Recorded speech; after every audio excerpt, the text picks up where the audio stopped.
Bismillahirrahmanirrahim. Assalamualaikum warahmatullahi wabarakatuh. Alhamdulillahirabbil alamin wa bihi nasta'in wa ala umuri dunya waddin. Wassalatu wassalamu ala asrofil anbiya'i wal mursalin wa ala alihi wa sahbihi ajmain, amma ba'du. Apa kabar anak soleh dan solehah yang Solihun Nurul banggakan? Semoga kalian selalu dalam keadaan sehat dan selalu dalam lindungan Allah ya, amin.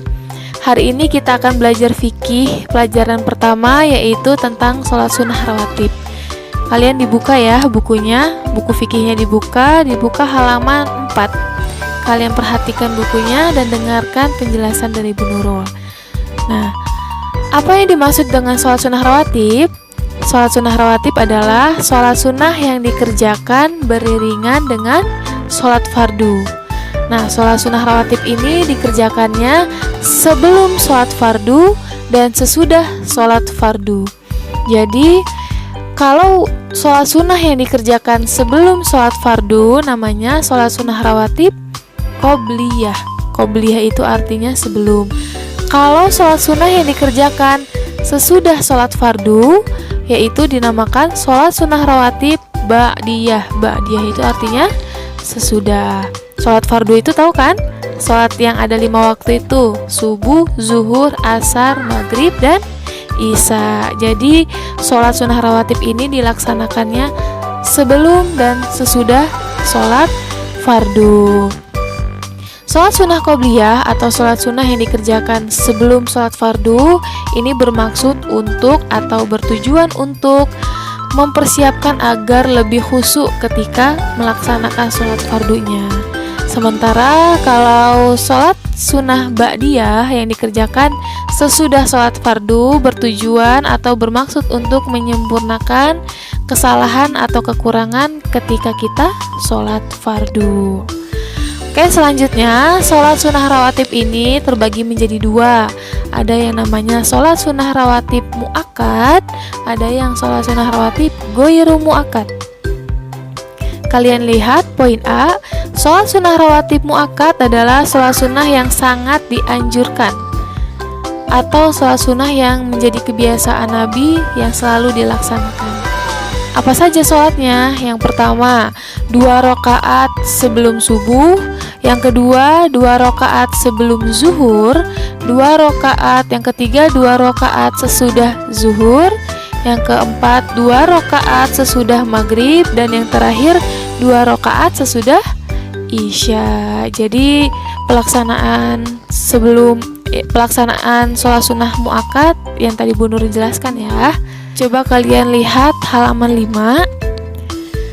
Rasulullah bersabda dari Abdullah Umar radhiyallahu an, saya ingat atau hafal dari Rasulullah 2 rakaat sebelum zuhur, 2 rakaat sesudah zuhur, 2 rakaat sesudah maghrib, 2 rakaat sesudah isya, dan 2 rakaat sebelum subuh. Hadis riwayat Bukhari. Bawahnya, sholat sunnah rawatib mu'akkad mempunyai keutamaan yaitu akan dibangunkan istana di surga. Siapa yang mau istana? Siapa yang mau punya istana di surga? Pasti semuanya mau dong. Bagaimana caranya supaya kalian bisa bangun istana di surga? Nah, di sini kata Rasulullah, apabila kalian ingin membangun istana di surga, melaksanakan apa? Sholat sunnah rawatib mu'akkad ini yang tadi dijelaskan itu. 2 rakaat sebelum subuh, 2 rakaat sesudah zuhur, 2 rakaat sebelum zuhur, 2 rakaat sesudah maghrib, dan 2 rakaat sesudah isya. Jadi ketika kalian rutin melaksanakan sholat sunnah rawatib mu'akkad ini, insya Allah nanti akan Allah bangunkan istana di surga. Bayangkan, istana di surga itu beda ya dengan istana yang ada di dunia. Itu jauh lebih indah, jauh lebih bagus.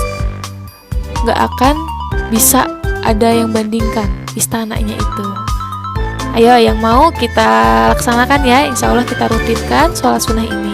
Tapi ingat kewajibannya juga jangan sampai ditinggalkan. Yang kedua yaitu sholat sunnah rawatib ghairu mu'akkad. Yang poin B, sholat sunnah rawatib ghairu muakkad artinya sholat sunnah yang kurang dianjurkan. Jadi biasanya ini yang tidak menjadi kebiasaan Nabi, yang kurang dianjurkan, yaitu apa sholatnya? 2 rakaat sebelum dan sesudah sholat zuhur, maksudnya jadinya 4 rakaat sebelum zuhur dan 4 rakaat sesudah zuhur. Ini yang ghairu muakkad. Yang kedua, 4 rakaat sebelum asar. Yang ketiga, 2 rakaat sebelum maghrib. Dan yang terakhir, 2 rakaat sebelum isya. Ghairu muakkad ini yang tadi disebutkan ini adalah yang tidak dianjurkan atau yang biasa kita laksanakan adalah yang tadi, yang sholat sunnah rawatib muakkad. Oke, lihat poin C. Di sini tata cara sholat sunnah rawatib. Bu, bagaimana cara niat sholat rawatibnya? Contoh tadi yang rawatib muakkad ini 2 rakaat sebelum subuh misalnya. Kalau kalian nggak tahu Arabnya, nggak apa-apa, pakai Indonesia aja. Ya Allah, saya niat sholat sunnah rawatib 2 rakaat sebelum subuh. Begitu aja, nggak apa-apa kok. Kalau kamu niatnya pakai bahasa Indonesia, Allah pasti paham niat kamu. Jadi kalau kamu tidak hafal Arabnya, bisa dengan Indonesianya. Kalau Arabnya seperti ini, usolli sunnata subhi rakaataini qobliyatan lillahi ta'ala. Saya niat sholat sunnah subuh 2 rakaat sebelum subuh. Kalau kalian tidak hafal Arabnya, nggak apa-apa, pakai Indonesia aja. Nah, di sini yang pertama tata caranya, sholat sunnah yang jumlahnya 4 rakaat dikerjakannya dengan 2 rakaat salam. Jadi kalau kalian ingin melaksanakan 4 rakaat yang tadi yang ghairu muakkad ini, boleh dilaksanakan. Kalau kalian mau melaksanakan yang jumlahnya 4 rakaat, dilaksanakannya 2 salam. Jadi 2 rakaat 1 salam, naik lagi 2 rakaat lagi 1 salam. Jadi 4 rakaat ini ada 2 salam. Selanjutnya sholat sunnah rawatib pada sholat Jumat dikerjakan setelah sholat Jumat. Jadi setelah sholat Jumat baru bisa melaksanakan sholat sunnah rawatib. Yang ketiga, sebaiknya sholat sunnah rawatib dilakukan di rumah. Rasulullah bersabda, lakukanlah di rumah-rumah kalian dari sholat dan jangan jadikan rumah kalian seperti kuburan. Jadi sebaiknya atau dilakukannya sholat rawatib ini di rumah. Selanjutnya nomor 4, waktu sholat sunnah rawatib yaitu A. Sholat rawatib qobliyah dimulai dari masuknya waktu sholat fardu hingga sholat fardu dikerjakan. Jadi kalau sholat sunnah rawatib qobliyah ini pelaksanaannya sesudah azan sebelum iqomah. Jadi dilaksanakannya ini ketika masuknya sholat fardu dan hingga sholat fardu dikerjakan, atau bisa disebut dengan sesudah azan sebelum iqomah. Kalau sholat rawatib ba'diyah dimulai dari selesainya sholat fardu hingga berakhirnya sholat fardu. Jadi kalau qobliyah ini kalian laksanakannya bisa batas waktunya yaitu setelah sholat fardu dan hingga berakhirnya sholat fardu. Begitu. Yang kelima, memutuskan atau menghentikan sholat sunnah ketika sholat fardu dimulai atau ditegakkan.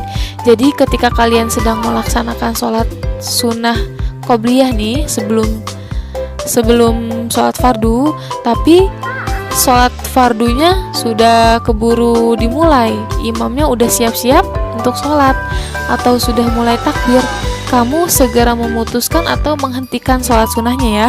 Karena ketika kalian memutuskan sholat sunnah ini dan kalian melaksanakan sholat berjamaah, pahalanya lebih besar sholat berjamaah ini. Jadi ketika kalian sedang melaksanakan sholat sunnah rawatib qobliyah nih, tiba-tiba ada imam sudah takbir, sholat sunnah qobliyah ini segera kalian hentikan dan kalian laksanakan sholat berjamaahnya.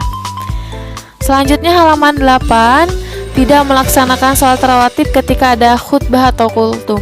Jadi ketika ada kultum atau khutbah di masjid, kalian tidak boleh melaksanakan sholat rawatib. Yang ketujuh, zikir terlebih dahulu baru sholat rawatib. Yang terakhir, dilaksanakannya secara sendirian atau munfarid. Jadi kalau sholat sunnah rawatib ini dikerjakannya secara sendiri-sendiri atau munfarid, tidak berjamaah ya. Begitu. Mungkin cukup sekian dari penjelasan Bu Nurul. Apabila ada yang kurang paham, nanti bisa tanyakan dengan Bu Nurul lewat WhatsApp. Pelajaran hari ini sudah selesai. Tugas kalian adalah hafalkan jumlah-jumlah rokaat sholat sunnah rawatib mu'akkad dan sholat sunnah rawatib ghairu mu'akkad. Jadi tugas kalian menghafal jumlah-jumlah rokaatnya.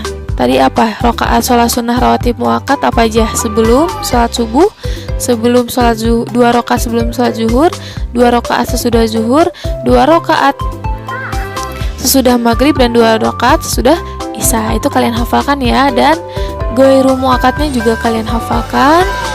Hafalan kalian divideokan lalu kirim melalui link. Oke? Cukup sekian dari Bu Nurul. Kalian di rumah jaga kesehatan, jangan kemana-mana kalau tidak penting. Tetap stay di rumah, jangan tinggalkan sholat. Oke? Wassalamualaikum warahmatullahi wabarakatuh.